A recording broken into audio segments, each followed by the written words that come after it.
భూసేకరణ ఆర్డినెన్స్ పై టీడీపీ తన వైఖరేంటో స్పష్టం చేయాలని డిమాండ్ చేశారు వైఎస్ఆర్ కాంగ్రెస్ పార్టీ మంగళగిరి ఎమ్మెల్యే ఆళ్ల రామకృష్ణారెడ్డి.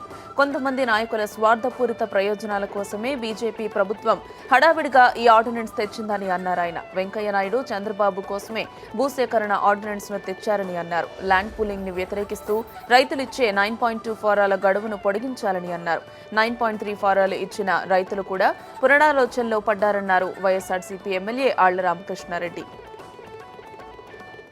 మీ స్పష్టమైన ప్రకటనని వెంటనే చెప్పాలి. మీరు ఈ ఆర్డినెన్స్ని సమర్థిస్తున్నారా, వ్యతిరేకిస్తున్నారా?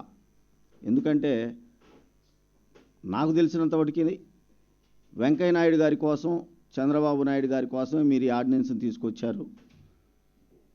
ప్రతిపక్షాలు ఎప్పుడైతే తమ గొంతును వినిపించినాయో, అంతేకాదు మేధా పాట్కర్, అన్నా హజారే లాంటి ప్రముఖ సమాజ సేవకులందరూ కూడా దీన్ని వ్యతిరేకిస్తూ ఉన్నారో, ఈ సమయంలో బీజేపీ ప్రభుత్వం తను చేసిన తప్పును తెలుసుకున్నట్లుగా ఇప్పుడు హడావుడిగా ఒక 8 మందితోటి కమిటీని నియమించటం, మంచి చెడులు ఇవాళ చూస్తామని అనటం మాత్రం చాలా దారుణం. ఎందుకంటే ఇది ఖచ్చితంగా చంద్రబాబు నాయుడు గారి కోసం హడావుడి నిర్ణయం తీసుకొచ్చిన ఆర్డినెన్స్గా మేము భావిస్తూ ఉన్నాం.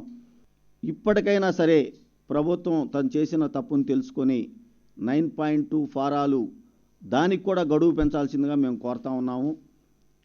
9.3 ఒక్కసారి గమనిస్తే చట్టంలో మీరు అసలు చట్టబద్ధత లేనటువంటి సిఆర్డీఏ దాంట్లోనే మీరు పెట్టుకున్నట్టుగా 15 రోజులు పెంచుకున్నారు. ఇది మీరు పెట్టుకున్న రూల్స్కే విరుద్ధం. ఈ 15 రోజుల్లో కూడా ఎంతమంది 9.3 ఫారాలు ఇచ్చారో ఒకసారి మీకు మీరే చెక్ చేసుకోండి, తెలిసిపోతుంది. అంటే అంత తీవ్రమైన వ్యతిరేకత ఈ రోజున ఆ ప్రాంత రైతుల్లో ఉంది. ఇప్పుడు మళ్ళీ ఆ రైతుల్లోనే 9.3 ఫారాలు ఎవరైతే ఇచ్చారో వాళ్ళలోనే రీథింకింగ్ స్టార్ట్ అయింది.